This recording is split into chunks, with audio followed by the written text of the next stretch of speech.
반갑습니다. 네,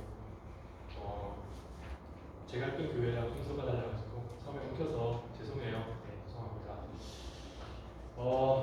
지난주에 안 오신 분도 있고 또 까먹으신 분 있을까봐 복습도 오늘 내용을 같이 나누기를 원합니다. 제가 이제 영화를 좋아하는데요. 영화관은 아니고 영화를 좋아하는데 제가 좋아하는 영화의 리스트 중에 매트릭스라는 영화가 있어요. 많이 보셨을 거라고 생각이 돼요. 네. 매트릭스라는 영화의 가장 극적인 장면 중에 하나는 뭐냐면 이 주인공에게 알약을 보여주고 녹색 알약이냐 빨간색 알약을 선택하라고 해요. 매트릭스라는 공간에서 깨어난 이 주인공이 그 전과 후의 삶을 가르는 이 알약을 선택하는 이 순간이죠. 그 이후에 이 사람이 인생의 가치관이 바뀌죠. 그 이전에는 매트릭스 안에서 살아가던 그 반복된 일상 속에 살아가는 그 시간과 공간, 그 매트릭스 속에 살아가는 가치를 위해서 무엇인지 알지 못하지만 그곳에 있던 가치를 살아갔다면 그 이후에는 더 이상 그 매트릭스 안에 있는 가치 속에 살아가지 않아요. 매트릭스 밖에 있는 가치를 위해 살아가죠. 그 매트릭스 밖에 있는 가치라고 하는 것은 사랑하는 사람, 또 시온이라고 하는 공간에 있는 많은 사람의 운명을 위해서 이 사람은 살아갑니다. 오늘 우리가 읽었던 이 2장 말씀은 사실은 1장 12절부터 지난주에 우리가 설교 말씀을 통해서 나누었던 1장 12절부터 2장 26절 전체가 이제 하나의 묶음인데요. 너무 이제 단위가 커서 다 나눌 수는 없어서 오늘은 특별히 2장 12절부터 2장 13절부터 2장 13절부터 2장 26절까지를 중심으로 나누려고 해요. 그럼 오늘 나누는 내용의 질문은 뭐냐? 가장 중요한 이 본문 말씀의 질문은 이겁니다. 무엇이 우리로 하여금 이 세상을 헤벨이라고 생각하게 만드는가? 왜 인간이 이 세상을 살아가면서 헤벨이라고 세상을 이 헤벨이라고 내가 하는 모든 노동이라든지 수고라든지 성취라든지 지혜라든지 그 모든 것들 헤벨이라고 느끼게 된다면 그럼 왜 그렇게 느끼냐는 거예요. 코엘렛은 관찰이라는 방식으로 경험이라는 방식으로 이것을 진술해봐요. 자, 이제 세상을 한번 탐구해보자. 자기가 살아온 인생의 여정의 길들을 탐구하기 시작해요. 탐구하는 그 관찰을 통해서 코엘렛은 헤벨 선언을 하는 선언. 내가 이러이러이러한 리스트를 살펴보니까 이것을 분석해보니까 이러한 것들은 헤벨이야라고 선언합니다. 핵심적인 질문은 다시 한번 반복해서 말씀을 드리자면 그러면은 무엇이 이 세상에 있는 많은 것들을 헤벨로 만드냐는 거죠. 그리고 왜 그렇게 만드냐는 거예요. 왜 그것이 그렇게 헤벨이는 거예요. 왜 헤벨의 의미를 말씀드렸지 않습니까? 혹시 기억하실지 모르겠는데 다시 한번 반복을 해본다면 헤벨은 단순히 헛되다, 베니티다는 의미가 아니라고 말씀드렸죠. 그 의미를 가지고 있지만 그 의미가 더 큰 의미를 가지고 있다고 말씀드렸어요. 아무것도 아니다, 일시적이다, 안개와도 같은 것이고 수증기와도 같은 것이고 그런데 그런 사전적인 의미보다도 더 중요한 의미가 있는데 모순이라고 했어요. 모순. A와 B가 서로 통하지 않는 거예요. 코엘렛을 읽어보면 계속해서 그러한 진술이 나와요. 어떠한 하나의 주장을 하는데 그 다음에 전혀 다른 주장을 해요. 어떤 세상에 보면 정의라고 하는 게 존재하는 것 같아. 그런데 바로 다음 구절에 뭐라고 하면 정의는 존재하지 않아. 그러면서 헤벨이라고 이야기해요. 그래서 그런 헤벨이라고 하는 것이 모순이고 부조리고 불합니다 라고 하는 것을 생각하면서 오늘 말씀을 한번 생각해 보기 원합니다. 저는 오늘 말씀을 통해서 그리스도인들은 모든 그리스도인들은 노동, 성취, 그리고 즐거움이 하나님의 주권에 속하였음을 깨달아야 한다. 다시 한번 말씀드리겠습니다. 모든 그리스도인들은 노동과 성취, 그리고 즐거움이라고 하는 것이 하나님의 주권에 속하였음을 깨달아야 한다라는 것이에요. 그 핸드아웃 다 바르셨죠?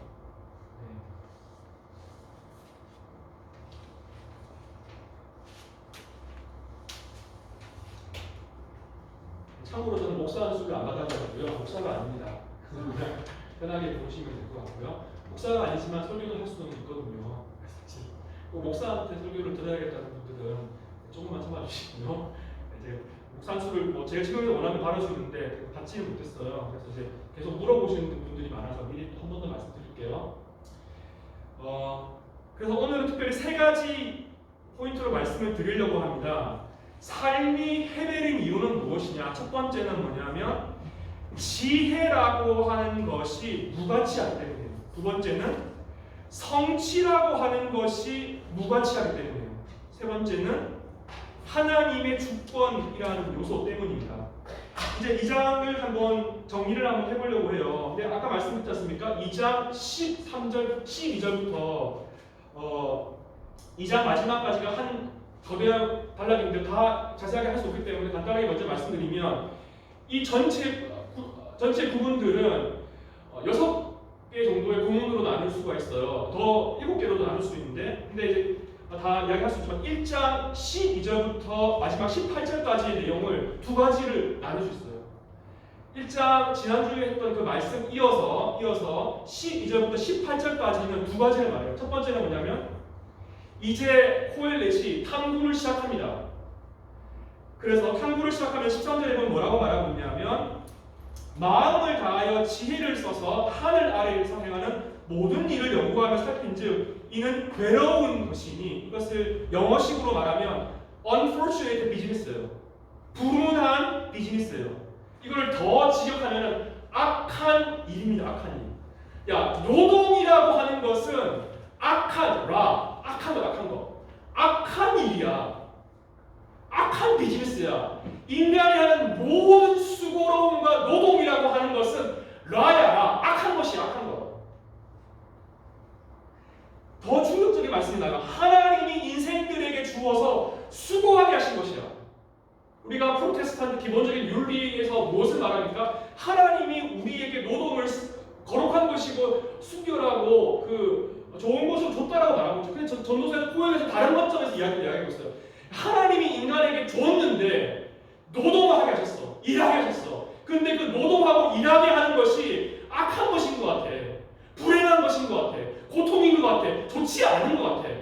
그래서 코엘렛은 사실 계속 지속적으로 신종론의 문제를 다뤄요. 악의 문제를 다뤄요. 이 세상에도 악한 것, 좋지 않은 것, 모순들에 대해서 다루는데 거기에 대해서 선언하면서 이야기를 하고 있습니다. 다 할 수 없기 때문에 간단하게 설명을 드리면 15절에 이렇게 말해요. 구부러진 것도 곱게 할 수 없고 모자란 것도 셀 수 없다. 모자란 것과 셀 수 없다라는 말은 더 정확하게 번역하자면 모자란 것은 채울 수 없고 만족시킬 수가 없다는 거예요.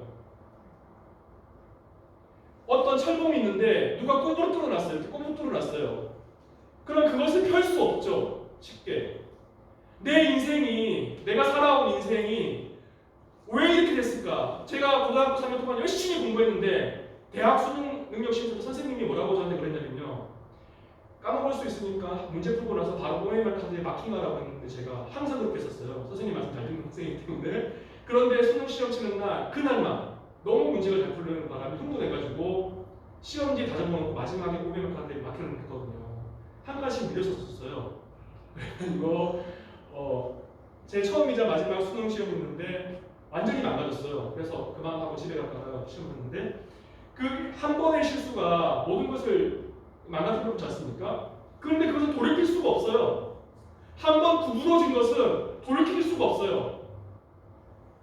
그것이 인생이고 노동이고 수고라고 하는 것이에요. 그러면 1장 마지막에 두 번째는 무엇을 말하냐면 지혜라고 하는 것은 좋은 것이라고 알고 있잖아요. 우리 자녀들이 지혜를 가지라고 말하고 잠언에서 말하는 것은 지혜를 제발 좀 가지라는 거예요. 아빠가 아들에게. 야, 너 지혜를 좀 가져. 그 지혜를 도와주는 걸 좋은 거였어요. 경험적으로 학습해서 습득할 수 있는 지혜가 있어요. 그 소유예요, 소유. 근데 하나님이 그냥 주시는 지혜가 있어요. 여기서 말하는 것은 전자입니다. 코엘렛은 뭐라고 말하냐면 깨달았다고 말하는데 18절에 지혜와 지식이 많다는 거야. 너 좋은 게 아니야. 그것은 번뇌가 많아지는 것이고 근심을 더하는 것일 뿐이야. 지혜는 좋지 않다라고 말하는 것은 성경에 꺼졌는데 코엘렛과 전도서에는 그렇게 말합니다. 지혜를 과도하게 소유하는 것은 좋은 것이 아니라고 경고해요. 그 다음 2장 1절부터 11절까지 정리해 본다면 라는 이야기를 할 수 있지만 크게 두 가지를 이야기합니다. 2장 1절부터 3절까지는 뭐냐면은 특별히 1절과 2절에서는 이렇게 말합니다. 1절에서 나는 내 마음에 이르기를 내가 시험사와 너를 즐겁게 하리니 너는 낙을 누리라 하였으나 보라 이것도 없도다. 즐거움. 야 네가 할 수 있는 건 다 한번 누려봐. 이 세상에서 누릴 수 있는 즐거움을 다 누려봐. 그래서 코엘에서는 2장 10절에서 이렇게 말합니다. 내 눈이 원하는 것을 내가 금하지 아니하며 무엇이든지 내 마음이 즐거워하는 것을 내가 막지 아니하였으니 이는 나의 모든 수고를 내 마음이 기뻐하였습니다. 마음이라고 하는 것. 내가 한번 테스트를 해봤는데 평생을 살면서 테스트를 해봤는데 내 마음이 즐거운 거 다 해봤다는 거예요. 모든 걸 다. 그게 기준이에요. 기준. 내 마음의 즐거움, 이 즐거움과 쾌락이라고 하는 것은 대단히 물질적인 것이에요. 내 마음이 인생의 즐거움과 보람과 만족을 느낄 수 있는 것이 무엇이라면 저에게 가장 큰 만족을 주는 것은 두 가지예요. 하루 일과를 끝내놓고 바스에 무트로 놓고 누워있는 것과 스위스의 숲을 산책하는 게 가장 큰 즐거움입니다. 제 인생에. 되게 심각하게 바라보고 싶네요. 이상하다는 듯이. 그 모든 즐거움을 누리는 것. 여기에서 등장하는 즐거움과 낙이라고 하는 것은 쾌락, 희락에 가까워요. 하나님이 주시는 즐거움과 다르죠. 다시 한번 이야기하겠지만요. 그리고 내 마음이 어떤 노동과 행위를 성취하는 것을 봤을 때 성취를 볼 때 느끼는 내 마음의 즐거움이 있죠. 내가 한 달, 두 달 동안 열심히 노력해서 구애를 한 여성이 나의 그 프로포즈를 받아들였을 때 느끼는 그 성취의 즐거움, 열심히 공부해서 대학을 갔을 때나 혹은 직업을 구했을 때 느끼는 즐거움, 그 모든 것이 포함되겠죠. 그러면서 코엘은 지속적으로 3절에 그 이야기를 하는데 3절에 보면은 그 판단의 기준이 있어요. 그게 뭐냐면 그것이 자기를 절제한다는 이야기하면서 선함과 토부라고 하는데 선이랑 토부예요. 토부 선함과 선하지 않는가의 기준으로 한번 판단해 봅니다. 그 많은 것이 또 다 있겠지만 그러면서 많은 것을 예를 들면 사업을 크게 했고 포도원을 지었고 동산에 가오가 수목이 있었고 못을 팠고 노비들이 있었고 그리고 소와 양떼를 많이 가졌고 임금을 왕들이 소유한 보배와 여러 지방의 보배를 나를 위하여 쌓았고 나를 위하여 쌓았다는 게 중요해요. 7절에 보면 나를 위하여 나보다 먼저 내가 나를 위하여 계속 있지 않습니까? 4절에 보면은 나의 사업을 나를가 중요해요. 그래서 9절에 보면 뭐라면은 내가 이같이 창성하여 나보다 먼저 예루살렘에 있던 모든 자들보다도 더 창성하니 내 지혜도 내가 여전히 나의 지혜는 나를 부요하게 하고 돈을 벌게 하고 있고 더 부요하게 있고 창성하게 하고 있다. 그런데 그 결론이 나와요. 결론이 뭐냐면 10절과 11절인데 아까 읽었지 않습니까? 기뻐하였습니다. 그러면 10절 마지막에 뭐라고 되어 있습니까? 이것이 나의 모든 수고로 말미암아 얻은 몫입니다. 내 인생에 주어진 몫이라는 거예요. 노동의 몫이라는 거예요.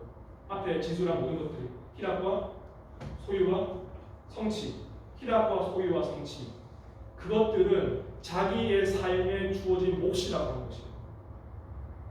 그런데 11절에 뭐라고 하고 있습니까? 그런데 그 후에 지금 죽음을 직면한 이 코엘렛이 내가 생각하여 본즉 내 손으로 한 모든 일과 내가 수고한 모든 것이 다 헛되다, 헤벨이다, 모순이다,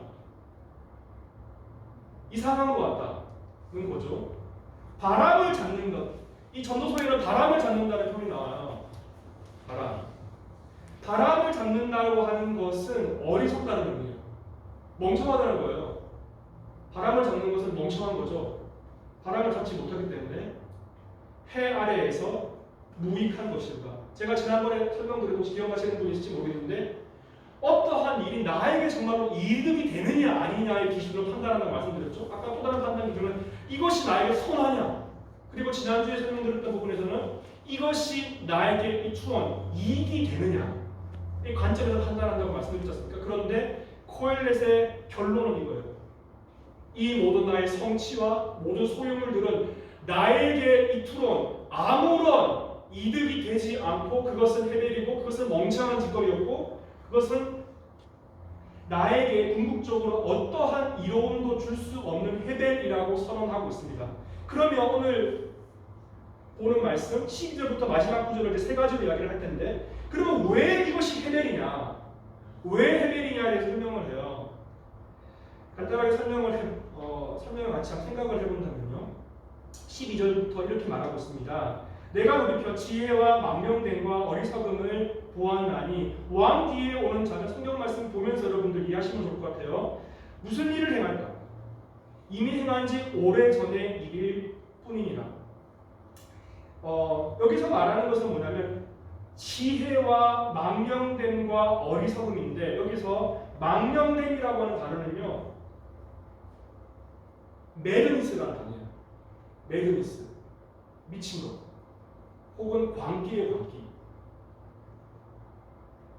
지혜와 광기와 어리석음이에요. 코엘레스에 보면 광기라고 미쳐서 뭔가를 막 추구하고 몰두하는 거 있지 않습니까? 광기라고 하는 것은 어리석음이라고 해요. 코엘레스는 광기는 곧 어리석음이기 때문에 보세요. 지혜가 있고 광기와 어리석음이 있어요. 그런데 코엘레스는 뭐라고 말하면 이 세상에 지혜가 있고 광기와 어리석음이라고 있는 것 같아 사람들에게 마음속에. 그러면서 뭐라고 말하냐면 나 뒤에 오는 왕이라고 하는 존재가 있는데 이게 왕인지 진짜 왕이 아닌지 모르겠는데 왕이라고 표현이 되어 있어요. 왕 뒤에 오는 자는 무슨 일을 행할까? 이미 행한 지 오래전의 일일 뿐. 여러분이 지난주에 제가 설교한 내용 기억하신다면 이 세상이 왜 헤빌이라고 말했습니까? 반복된 일을 아무런 새로움도 없이 계속 반복하고 있단 말이죠. 인간이라는 존재가. 내 뒤에 오는 새로운 왕이 오는데 그 사람은 어떤 새로운 것을 할 수 없어. 새로운 것을 할 수 없다는 것을 여기서 이렇게 표현하고 있죠. 이미 행한 지 오래전의 일일 뿐이라. 이것은 그럼 무엇을 말하는 걸까요? 이 왕도 뭔지 모르지만 지혜라고 하는 어떤 것을 행하든지 아니면 광기, 어리석음 두 가지 중에 하나라는 거예요. 두 가지 중에 하나.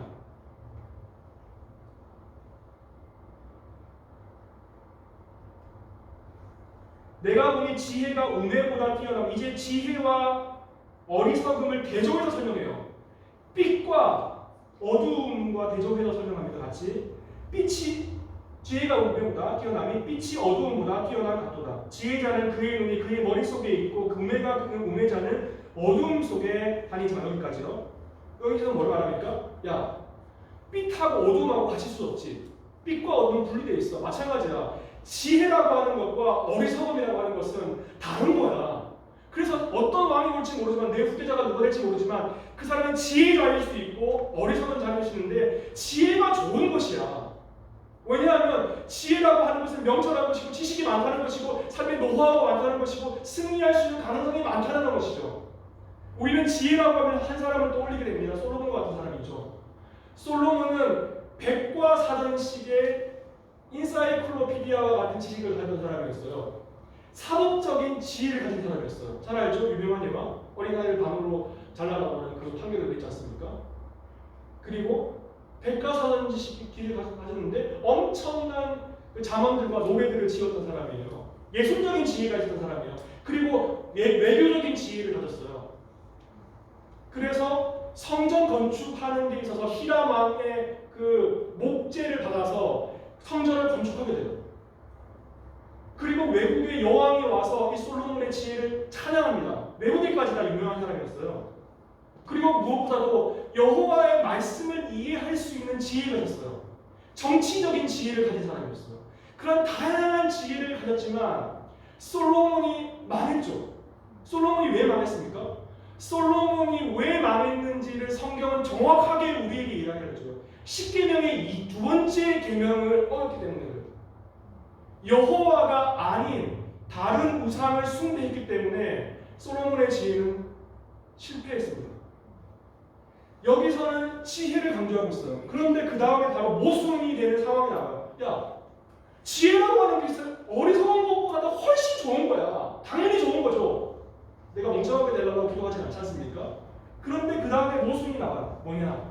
그들 모두가 당하는 일이 모두 같으리라는 것을 나도 깨달아. 그러면 그 당하는 일이 뭐냐? 내가 내 마음속으로 이르기를 우매자가 당하는 것을 나도 당하니 내가 지혜가 있었다 한들 내게 무슨 유익이 있으리요 하였도다. 이에 내가 내 마음속으로 이르기를 이것도 헛되도다 하였도다. 그 왜 그러냐? 지혜자도 우매자와 함께 영원하도록 기억됨을 어찌 기억 망각 후일에도 모두 다 잃어버린지 오래일 것입니다. 오호라 지혜자의 죽음이 우매자의 죽음과 일반이로다. 코엘렛이 고통스러워하는 지점이 여기 있어요. 나는 인생을 이렇게 살아오지 않았는데, 나는 인생을 정직하게 살아왔고, 나는 누구한테 사기친 적도 없고, 열심히 공부했고, 다시 열심히 키웠고, 최선을 다해서 부를 축적했고, 세금 다 꼬박꼬박 내고 잘 살았는데, 내 옆집에 철수 아버지는 술 마시고 저기 맨날 그 술주정에다가 부인 때리고 애들 때리고 폭력하는 사람에다가 감옥에도 갔다고 도둑질하고 교회도 안 나가고 인생 진짜 거지처럼 사는 저런 나쁜 인간도 있고 한데, 나는 정말 도덕적으로 무결한 사람인데 왜 나는 빨리 죽어야 돼? 왜 나는 안 그래서 빨리 죽어야 돼? 옆집 사람은 건강하고 잘 살아가는데, 그리고 저 사람과 너를 비교했을 때 전혀 내가 끌리는 게 없는데 왜 내 인생은 죽음이라고 하는 것 앞에서 똑같은 인생의 결말을 맞이해야 되냐? 그것이 원하고 부동한 거예요. 내가 가지고 있는 지혜라고 하는 것이 죽음 앞에서 아무런 힘을 발휘하지 못하는 현실이 코엘렛이 이러한 고백을 하게 만든다는 것입니다. 그들 모두가 당하는 일이 모두 같으리라고 하는 것. 결국에는 모든 사람들이 죽음으로 인생을 종결한다면, 도덕적으로 살았건 윤리적으로 살았건 종교생활을 열심히 살았건 내 인생이 결국에는 흙으로 돌아간다라고 하는 그 사실을 인식하는 순간 지혜롭게 살다고 하는 것이 무슨 이익이 있냐는 거예요. 내한테 아무런 이익이 없지 않다는 거 아닙니까? 여기서 말하는 것이. 그래서 이렇게까지 말해요. 이러므로 내가 사는 것을 미워하였노니 이는 해 아래에서 하는 일이 내게 괴로움이요 모두 다 헛되어 바람을 잡으려는 것이기 때문이로다. 코엘렛은 시시때때로 내가 더 이상 살고 싶지 않다고 이야기해요. 죽고 싶다고 이야기해요. 왜냐하면 정의롭지 않은 그런 인생들이 잘 살고 잘 먹고 잘 사는 걸 보기 때문에 이것은 모순이고 이것은 헤벨이라고 이야기해요. 하나님의 정의가 이 땅 가운데 실현되지 않은 것이 코엘렛의 큰 절망과 고통으로 당하고, 그래서 또 다른 고통이 있는데 여기서 한 걸음 더 나가요. 우리가 읽지 못했지만 3장 마지막에 보면 어떤 내용 나오냐면, 야, 짐승이 죽는 것과 인간이 죽는 것이 뭐가 다르냐? 짐승의 삶이 끊어지는 것과 나의 삶이 끝나는 것은 다르지 않다라고 이야기하면서 인생은 헤벨이라고 이야기해요. 그래서 첫 번째 코엘렛이 느끼는 삶의 헤벨, 왜 삶이 헤벨이라고 느끼냐? 첫 번째는 뭐냐면 죽음, 그리고 지혜의 실패 때문입니다. 그 다음 두 번째는 왜 인생이 헤벨이냐? 성취와 수고에 대한 탐구가 일어나는 18절에서 23절이 나오는데요. 부의 재분배, 부라고 하는 것, 자기가 가지고 있는 성취와 부라고 하는 것, wealth, 그 부라고 하는 것이 재분배되는 과정이 자기가 볼 때 불공정하고 불공평하고 모순되다고 느끼기 때문에 헤벨이라고 이야기합니다. 제가 지난주에 잠깐 말씀을 드렸었는데, 그래서 자세하게 여러분 핸드아웃 보시면 나와 있는데요. 그러면 부의 재분배의 문제에 있어서 코엘렛이 느끼는 부담감의 첫 번째는 뭐냐면 이겁니다. 코엘렛은 자기의 후계자에게 모든 자기 자신의 업적을 넘겨주어야 한다는 사실. 그래서 죽음 이후에 다른 누군가가 자기의 재산과 자기의 성취와 자기의 업적을 관리한다는 것이 이해가 안 되는 거예요. 여러분들은 물론 자녀를 사랑하기 때문에 이해가 되시겠죠? 또 제3자에게 기부한다고 하는 거 이해되시겠지만 코엘렛의 관점이 그렇다는 거예요. 코엘렛의 관점이. 제가 좋아하는 또 영화를 하자면 영화 시간도 아니고 프레스티지라는 영화가 있어요. 그 마술사 이야기도 한번 보시면 좋은데 스포를 하면 안 되겠지만 스포를 하자면 두 명의 마술사가 있어요. 엄청 연기 잘해요. 한번 보세요. 집에 가셔서. 마술사가 경쟁관계죠. 경쟁관계. 목숨을 걸고 경쟁합니다. 자기의 모든 것을 걸고 생사를 걸고 원한 관계도 있고 한데 한 명의 주인공은 귀족 출신이에요. 한 명의 주신은 가난한 사람이에요. 이 귀족 주신은 어떤 엄청난 기술을 개발해가지고 이 엄청난 기술이 그 영화상에는 이제 그 테슬라라는 그 사람이 나오거든요. 그게 진짜 테슬라인지 뭔지 모르지만 영화상에는 테슬라의 기술을 통해서 클론을 만드는 기술을 가지고 옵니다. 그래서 이 사람이 그 마술쇼에서 자기가 공간이동을 해요. 공간이동을. 이 무대 위에 있다가 갑자기 무대 뒤로 그 공간이동을 합니다. 사람들은 그 마술이라고 생각하죠. 근데 자기가 그 스테이지 밑으로 내려가는 순간 물탱크에서 죽습니다. 이 사람은. 그리고 또 다른 클론이 사람들로부터 환호와 찬사와 그 소리치는 그 모든 찬사를 그 사람이 다 받죠. 그리고 이 사람은 죽어요. 그러니까 매일 죽는 거예요. 마술쇼를 하면. 또 다른 사람은 뭐냐면 똑같은 공간이동 마술하는 사람인데 이 사람은 어떻게 하냐면 평생 동안 비밀로 숨기며 어떻게 살아가냐면 쌍둥이 형과 동생이 있어요. 이중생활을 합니다. 이중생활. 그래서 사랑도 반쪽, 마술쇼도 반쪽, 인생이 전체로 반쪽이에요. 자기가 하는 모든 성취와 모든 수고로움은 반쪽밖에 없어요. 반쪽짜리 인생. 두 사람은 끝까지 경쟁을 합니다. 끝까지 경쟁을 하는데 아이러니가 있어요. 공통점이 있는데 그게 뭐냐면 공통점인 아이러니가 뭐냐면 자기가 한 수고와 대가를 온전하게 자기가 누리지 못해요. 한 사람은 죽고 한 사람은 반쪽밖에 못 받아요. 코엘렛이 느끼는 인생의 해배는 그거와 맞닿아 있어요. 내가 수고했는데 왜 다 타인이 그 수고의 대가를 받아야 하냐는 것이죠. 두 번째는 뭐냐면 코엘렛은 자신의 지혜와 수고로 이룬 업적을 관리할 후손들이 도무지 어떤 사람인지 모른다는 거예요. 아까 앞에서 말씀드렸죠? 지혜와 광기와 어리석음. 얘가 지혜로운 사람이면 좋겠는데 광기와 어리석은 사람이라면 홀라당 그 말아먹을 거 아니겠습니까? 세 번째는 코엘렛은 자신의 성취에 대하여서 아무런 기여를 하지 않은 사람에게 자신의 몫을 상급으로 나누어 주는 그 자체가 헤벨이고 악이라고 말하고 있어요. 여기서는 첫 번째가 똑같은 이야기일 수 있는데 개인의 문제가 아니고 더 큰 사회로 확장시키고 있어요. 확장시켜서 설명하고 있어요. 단순히 코엘렛은 여기서 말하는 바가 어떤 왕이 그 다음 왕에게 넘겨준다거나 돈이 많은 사람이 자기 자식에게 넘겨주는 것을 뛰어넘어서서 이야기를 하고 있어요. 여러분 사회적인 시스템이 바뀌었을 때 예를 들어서 러시아의 공산당 혁명이 일어났을 때 부르주아 계급은 다 학살당했죠. 그 부르주아의 계급에서 한번 생각해 보자고요.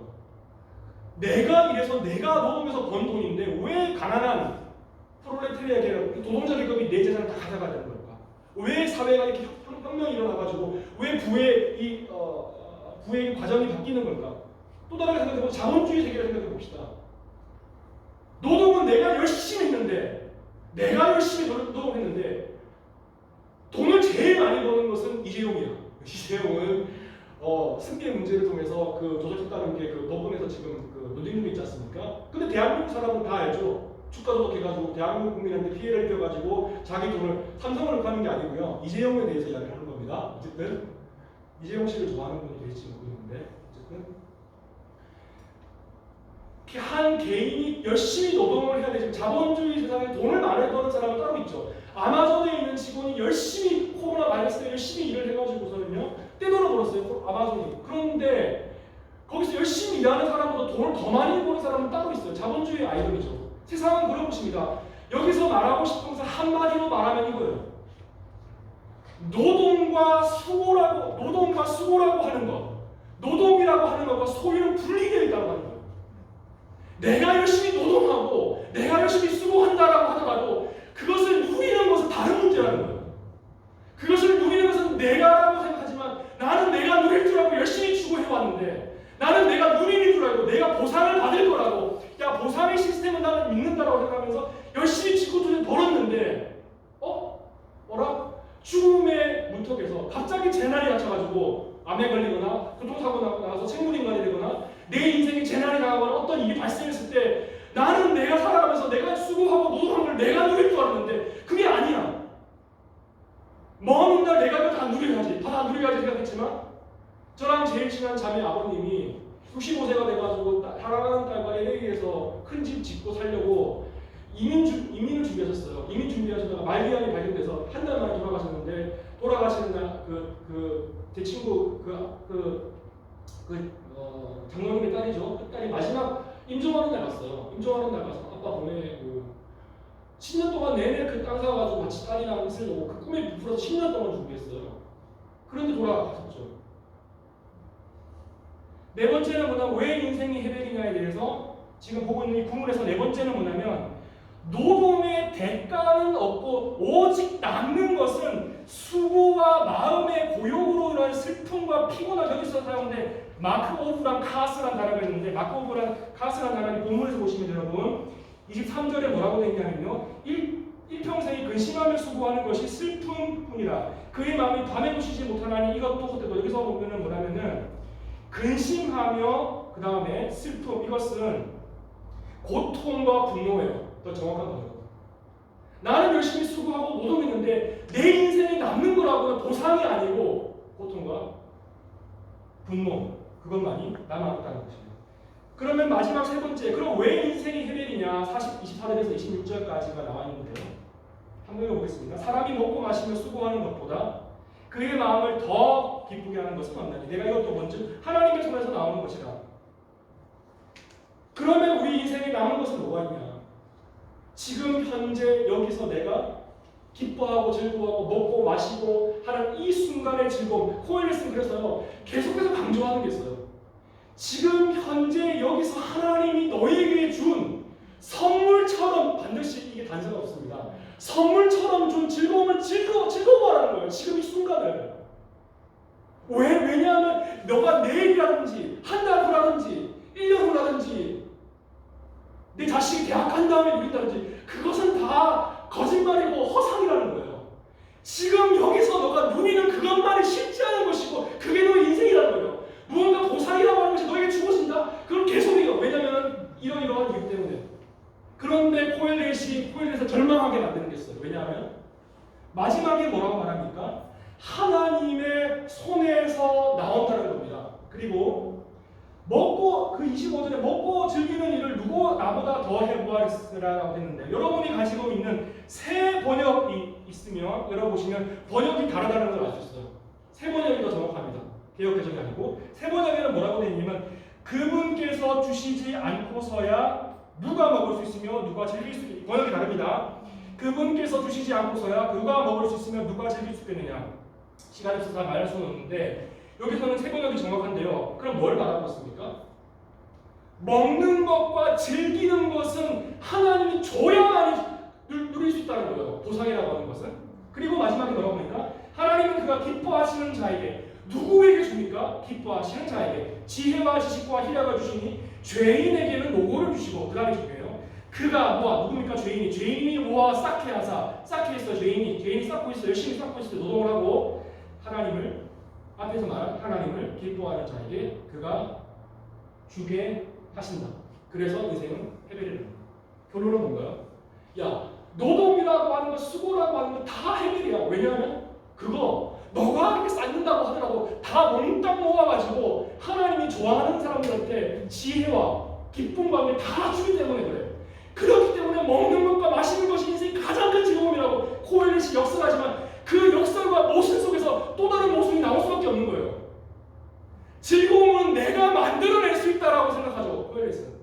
그렇게 생각했어요. 인생 동안에. 모든 인생 동안에. 희락이라고 하는 것을 모든 희락을 내가 만들어낸 모든 희락을 누렸죠. 그런데 깨달음이 있어요. 야, 그 즐거움과 기쁨이라고 하는 거 하나님이 너에게 줘야만이 즐거워할 수 있고 기뻐할 수 있다는 거예요. 그런데 하나님이 안 주면은 말짱항이죠, 인생이. 여러분들이 웨스트민스터 첫 번째 소요리 문답 첫 번째 질문이고요. 하나님은 왜 인생을 만드셨을까?